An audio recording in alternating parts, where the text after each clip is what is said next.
أعوذ بالله من الشيطان الرجيم بسم الله الرحمن الرحيم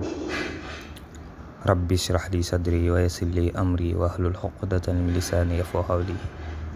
اللهم صل وسلم وبارك على سيدنا محمد وعلى آل محمد الطيبين الطاهرين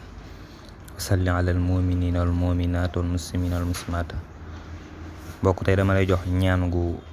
gàtt te am solo lool ngir boo amee aajo moo xam looy bëgg la wala looy dàq maanaam looy ñoddi wala looy jañ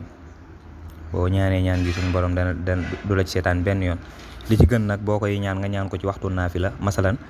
balaa tisbaar nga julli ñaari rakka wala yor wala timis après timis nga julli ñaari rakka rek tari ci lu la neex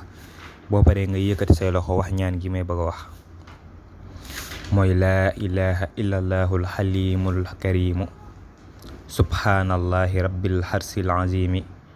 walhamdulillahi rabbil alamina as'aluka mujibati rahmatika wa azaima maghfiratika wa hanimati min kulli birrin wa salamata min kulli ismin